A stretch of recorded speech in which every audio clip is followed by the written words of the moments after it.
우리가 인생을 살다 보면 내가 의지하던 사람이 떠날 때 말로 설명하기 힘든 감정이 몰려올 때가 있습니다. 늘 함께 있다고 생각했던 사람이 갑자기 떠난다면 가슴에 빈자리가 생기고 앞이 잘 보이지가 않습니다. 이제 나는 어떻게 해야 하지라는 막막함이 찾아오기도 합니다. 사랑하던 사람이 떠날 때도 마찬가지입니다.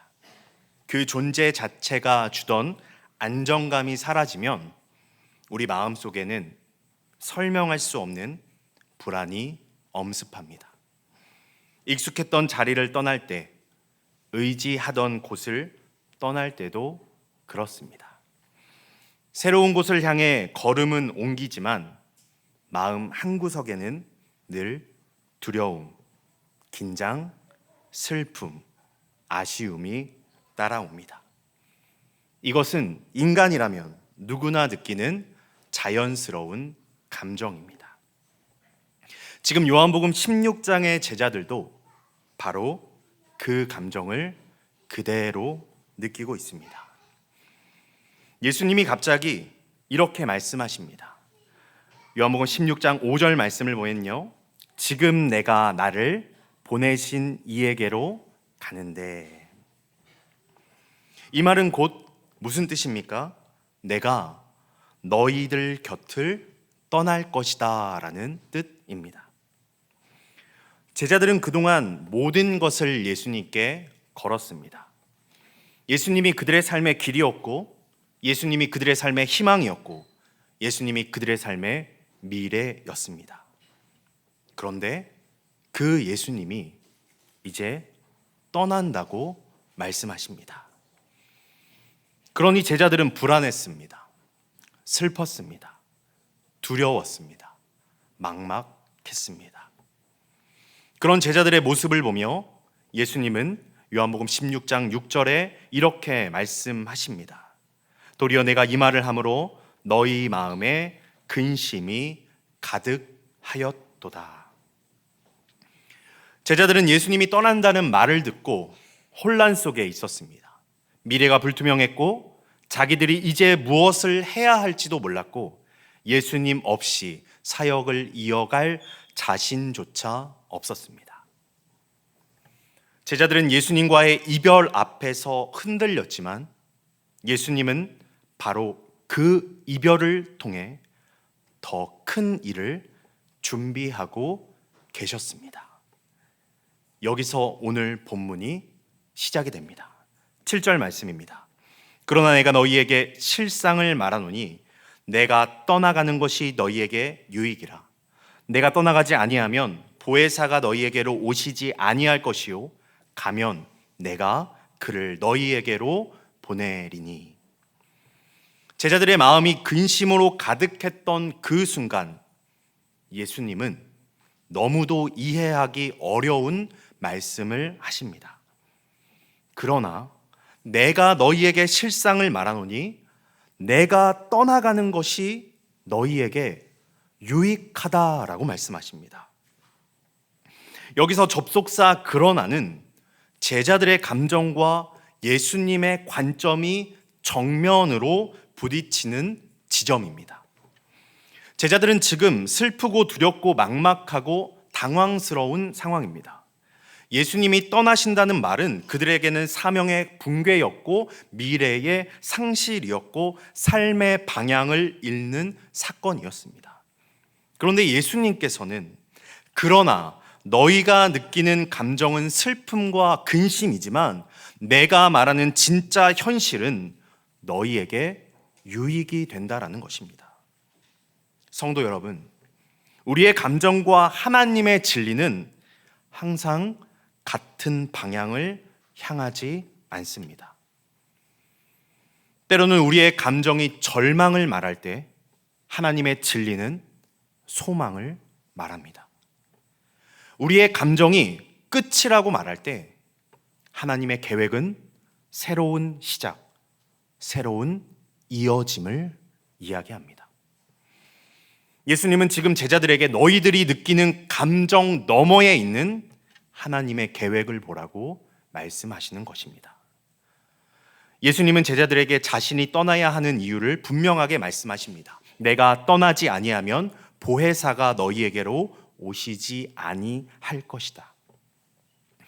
예수님께서 말씀하신 떠난다라는 표현은요, 우리가 을에 사용하는 단순히 장소를 옮긴다는 의미가 아닙니다. 요한복음에서 사용되는 떠난다라는 단어는 그 내용 안에 십자가에서 죽으시는 일, 부활로 승리하시는 일, 그리고 승천하여 아버지께로 돌아가시는 일, 이 모든 속죄 사역 전체를 가리킬 때 떠난다라는 단어를 사용합니다. 여러분, 예수님의 떠나심은 제자들을 버리시는 것이 아니라 성령이 오시는 길을 여는 구속사적 사건입니다. 십자가에서 우리의 죄가 해결되고 부활을 통해 사망의 권세가 깨지고 승천하심으로 예수님이 아버지의 보좌에 앉으시는 것입니다. 그리고 이 모든 구속사가 완성되어야만 성령께서 제자들 안에 내주하실 수 있는 길이 열리는 것입니다. 그렇기 때문에 예수님의 떠남은 제자들에게 손해가 아니라 성령의 시대를 여는 준비된 은혜였던 것입니다. 제자들의 삶을 새롭게 하시는 또 다른 방식의 임재를 준비하는 과정입니다. 예수님의 떠남은 손해가 아니라 준비된 은혜입니다. 제자들은 예수님과의 이별을 이해하지 못했지만 그 이별은 끝이 아닌 이어짐이었습니다.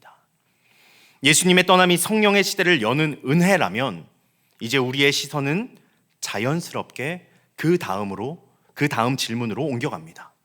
그럼 성령님이 오시면 어떤 변화가 일어나는가? 성령님은 우리 안에서 무엇을 하시는가? 예수님은 그 답을 8절에서 분명하게 우리에게 알려주십니다. 8절 말씀입니다. 그가 와서 죄에 대하여, 의에 대하여, 심판에 대하여 세상을 책망하시리라. 성령께서 오실 때 가장 먼저 하시는 일은 사람들이 잘못 이해하고 있는 세 가지를 바로 보게 하십니다. 본문에서 사용된 책망하다라는 단어는요, 우리가 흔히 생각하는 것처럼 아이들을 혼내고 야단치는 의미가 아닙니다. 이 단어는요, 숨겨진 것을 밝히 드러내고 내가 잘못 보고 있던 부분을 깨닫게 하며 결국에는 내가 틀렸구나 하고 인정하도록 만드는 것까지 포함하고 있는 단어입니다. 쉽게 말하면 성령님은 우리가 세상의 기준으로 잘못 판단하고 있던 것들을 하나님 나라의 기준으로 바로 잡아주시는 분이라는 것입니다. 죄가 무엇인지, 의가 무엇인지, 심판이 무엇인지 세상의 기준이 아니라 너희들 각자의 기준이 아니라 하나님의 기준으로 바로 보게 하신다는 것입니다. 예수님은 성령께서 새롭게 보게 하시는 이 세 가지 기준이 무엇인지 9절부터 하나하나 직접 설명해 주십니다. 제자들이 익숙하게 알고 있던 개념이 아니라 하나님 나라의 관점에서 정의된 죄, 의, 심판이 무엇인지 밝히 드러내 주시는 것입니다. 먼저 죄에 대하여입니다. 여러분, 우리가 일반적으로 죄라고 하면 어떤 것들이 여러분 마음 가운데 생각나십니까? 거짓말, 폭력, 음란, 도둑질 같은 도덕적 잘못을 먼저 떠올릴 수도 있습니다. 물론 그것도 죄입니다. 하지만 예수님은 지금 그런 겉으로 드러나는 행동이 아니라 그 행동을 만들어내는 죄의 뿌리, 죄의 중심을 말씀하고 계십니다. 예수님은 이렇게 말씀하십니다. 오늘 본문 9절 말씀입니다. 죄에 대하여라 함은 그들이 나를 믿지 아니하며. 여러분, 성경이 말하는 죄의 가장 근본이 무엇입니까? 예수님을 믿지 않는 것입니다. 하나님이 보내신 구원자를 필요 없다고 거절하는 마음입니다.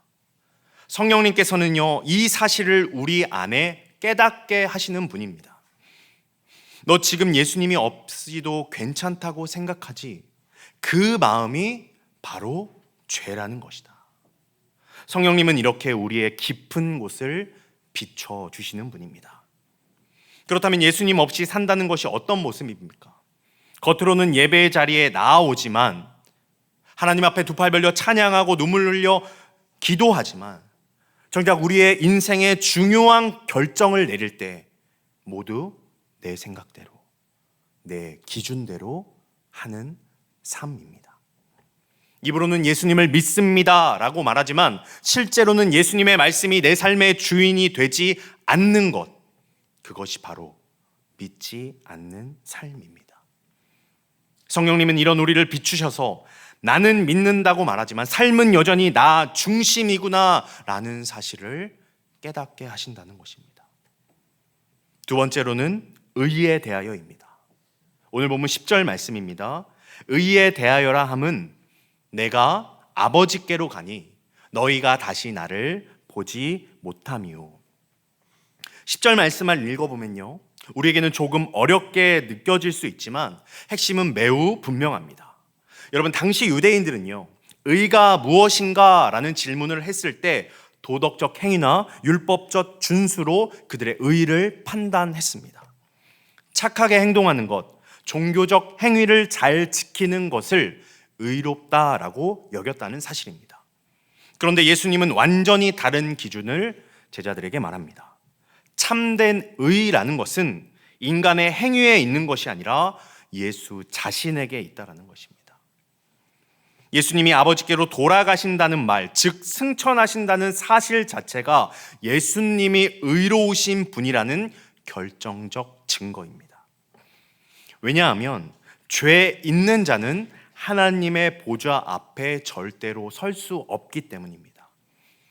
예수님이 아버지께로 돌아가셨다라는 것은 예수님의 삶 전체가 하나님께 온전히 인정받았다는 것, 바로 예수님의 의로움이 선포되었다라는 것입니다.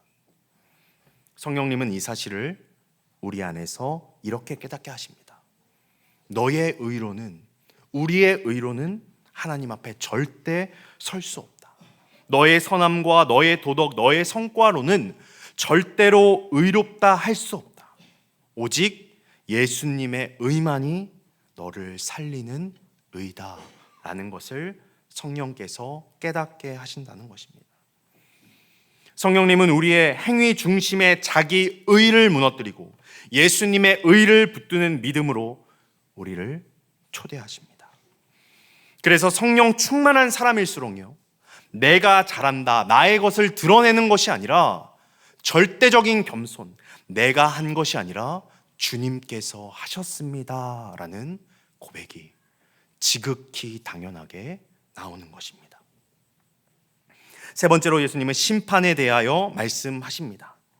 11절 말씀입니다. 심판에 대하여라 함은 이 세상 임금이 심판을 받았음이라. 여기서 이 세상 임금은요, 사단을 이야기합니다. 예수님은 사단이 이미 심판을 받았다고 선언하십니다. 완전히 끝나버린 심판입니다. 되돌릴 수 없는 판결입니다. 사탄은 이미 패배했다는 진리는 우리의 믿음과 일상에 큰 의미를 가져다 줍니다.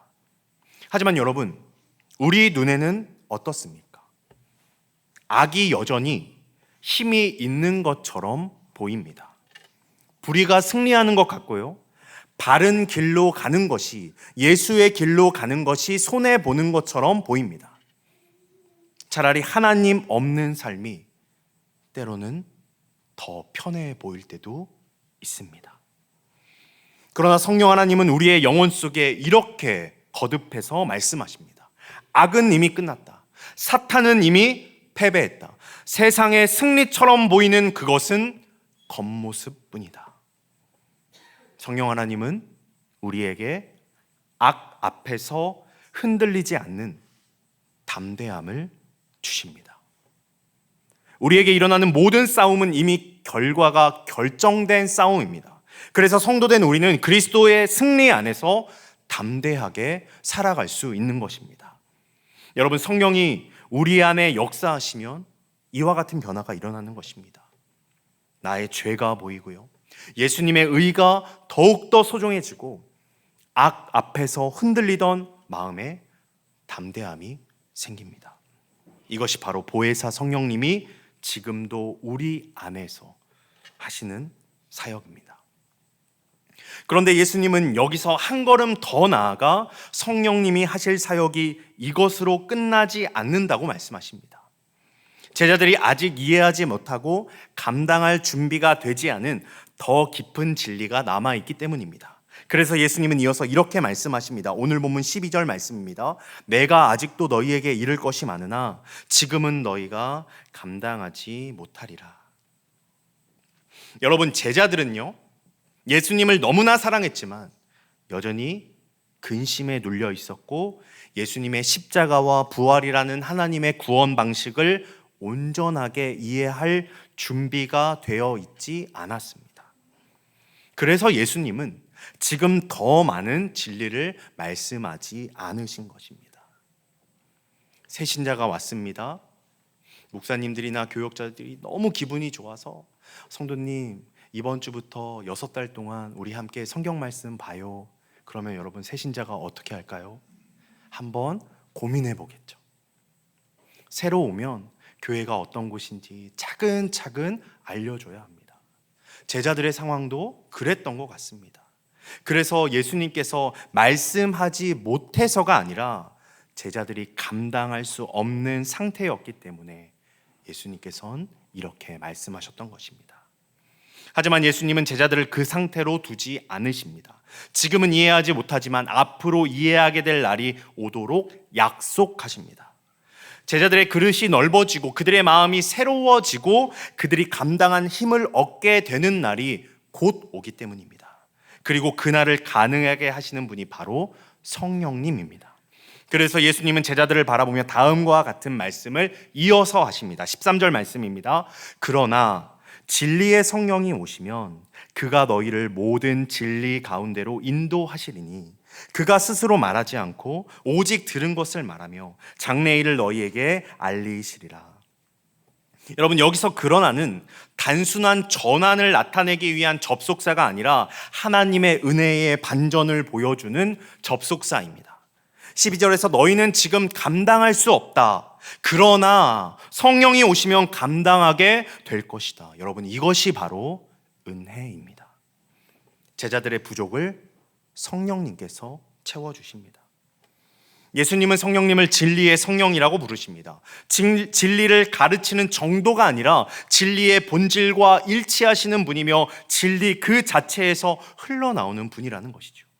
그리고 성령님이 하시는 핵심 사역이 무엇입니까? 그가 너희를 모든 진리 가운데로 인도하시리라. 여러분, 여기서 인도하다라는 단어는요, 단순히 정보를 제공한다는 뜻이 아닙니다. 헬라어의 본래 의미는 손을 붙잡고 안내하듯 함께 걸어가게 하다라는 뜻을 가지고 있습니다. 동행한다라는 뜻이죠. 따라서 성령 하나님은요, 지식을 던져주는 분이 아니라 우리의 삶 전체를 이끌어 가시는 안내자이자 동행자입니다. 그렇다면 성령의 인도하심은 무엇을 의미합니까? 성령님은요, 우리 안에 말씀을 깨닫게 하십니다. 그냥 글자로 있는 성경이 아니라 지금 나에게 하시는 하나님의 음성을 들려주신다는 것입니다. 말씀의 깊이가 열리고요, 의미가 보이게 하시는 분이 성령 하나님이십니다. 두 번째로 성령님은 예수님의 길을 선택하도록 우리의 마음을 움직이십니다. 우리가 옳다는 것을 알아도 마음이 움직이지 않으면 순종할 수 없습니다. 그때 우리의 마음을 예수 그리스도의 길로 움직여 순종하게 하시는 분이 바로 성령 하나님이라는 것입니다. 세 번째로 성령님은요, 고난 속에서도 진리를 붙잡게 하십니다. 환경이 아니라 하나님의 뜻과 약속을 보게 하십니다. 우리 67 남녀 전도회 여러분, 자녀를 양육할 때 얼마나 힘드십니까? 우리의 뜻과 우리의 생각으로 정말 하고 싶을 때가 많지 않습니까? 자녀를 양육한다는 것이 때로는 고난처럼 다가올 때도 있습니다. 그때 우리가 고난과 역경 안에 붙잡혀 있는 것이 아니라 우리 안에 계신 성령 하나님께서 진리의 말씀으로 우리를 회복해 주신다는 사실입니다. 마지막으로 성령님은 우리 삶을 예수님을 닮아가도록 변화시키십니다. 여러분, 성령님의 인도하심은요, 단순한 지식 전달이 아니라 우리의 삶 전체를 예수님과 같은 방향으로 재정렬하는 사역입니다. 그리고 예수님은 13절 하반절에 이렇게 말씀하십니다. 그가 스스로 말하지 않고 오직 들은 것을 말하며 장래일을 너희에게 알리시리라. 성령님은 자기만의 새로운 계시를 주시는 분이 아니십니다. 오직 예수님이 하신 말씀을 더 깊이, 더 온전히 깨닫게 하시는 분입니다. 예수님의 십자가와 부활의 의미, 하나님 나라의 본질, 예수님의 영광이 성령의 조명을 통해 제자들에게 그리고 우리에게 선명하게 보이기 시작한다는 것입니다. 그래서 성령의 사역을 한 문장으로 요약하면 성령님은 예수님을 더욱더 선명하게 보게 하시는 분입니다. 성령님께서 그럼 왜 예수님을 더욱더 선명하게 보게 하실까요? 오늘 본문 마지막 14절 말씀입니다. 그가 내 영광을 나타내리니 내 것을 가지고 너희에게 알리시겠습니다. 여러분, 성령의 가장 중요한 핵심적 본질적 사역이 무엇인지 14절에 나타나 있습니다. 기적을 일으키는 것, 은사를 주는 것, 우리의 마음에 감동을 주는 것, 그보다 먼저이자 궁극적인 목적은 오직 하나, 바로 예수님의 영광을 보여주는 것입니다. 본문에서 헬라어 영광은요, 단순히 빛나는 영광이 아니라 예수님의 정체, 예수님의 사역, 예수님의 십자가, 예수님의 부활, 예수님이 하나님이심을 드러내는 증거를 의미합니다. 따라서 우리 안에 성령이 역사하면 반드시 나타나는 결과는 이것입니다. 예수님이 더 선명하게 이해가 되고 예수님의 말씀과 길이 더 귀하게 느껴집니다. 이것이 바로 성령 충만의 가장 정확한 증거입니다. 성령 충만한 사람의 삶에는 공통점이 있습니다. 바로 예수님이 드러난다라는 사실입니다. 우리의 말에 예수님이 드러나고요, 우리의 선택이 예수님의 마음을 드러내고요, 우리의 관계가 예수님의 사랑을 드러내고 우리의 삶 전체가 예수님의 향기를 풍기는 것입니다. 사랑하는 성도 여러분, 오늘 우리는 요한복음 16장 7에서 14절을 통해 예수님이 떠나신다는 그 사실 속에 감추어진 하나님의 깊은 뜻을 살펴보았습니다. 예수님의 떠남은 끝이 아니라 시작이었습니다. 부재가 아니라 새로운 임재였습니다. 단절이 아니라 더 깊은 이어짐이었습니다. 왜냐하면 예수님의 떠남은 성령의 오심으로 이어졌기 때문입니다. 성령이 오시자 어떤 일이 일어납니까? 우리의 죄를 드러내어 예수님이 필요함을 깨닫게 하시고 참된 의가 예수님께 있음을 보게 하시며 악이 이미 패배했음을 알게 하여 세상을 나아갈 담대함을 주시는 것입니다.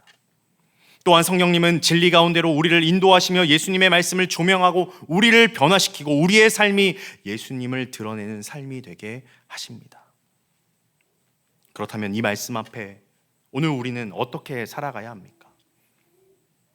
예수님의 떠남 속에서 이어짐의 은혜를 보십시오. 사랑하는 성도 여러분, 우리의 삶에도 떠남은 피할 수 없이 찾아옵니다. 계획이 바뀌고 환경이 흔들리고 믿었던 것이 무너지는 순간들이 찾아오고 그 순간에 처해 있는 성도님들도 계실 것입니다. 그러나 우리가 기억해야 할 것은 무엇입니까? 예수님의 떠남이 끝이 아니었듯이 우리의 떠남도 끝이 아니라는 사실입니다. 예수님이 떠나신 자리에 성령의 임재가 이어졌습니다. 우리의 인생에서도 하나님은 언제나 이어짐의 은혜, 새로운 길, 새로운 회복을 준비하고 계십니다.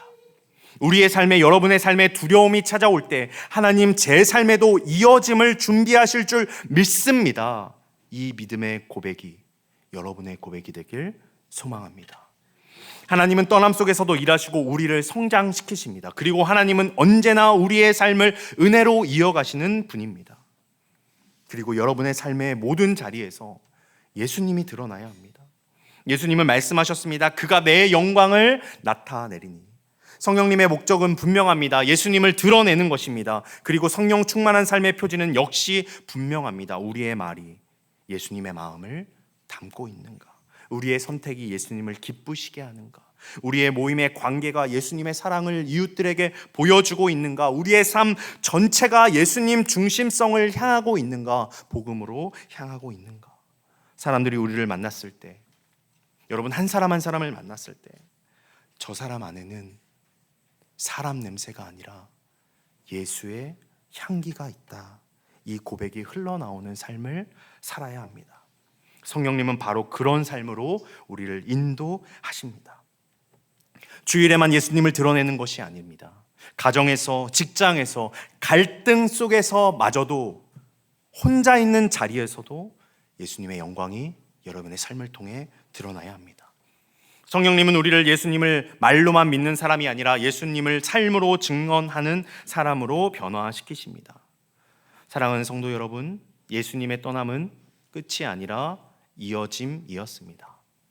그리고 성령님은 지금도 그 이어짐의 은혜를 우리의 일상 속에서 계속해 가고 계십니다.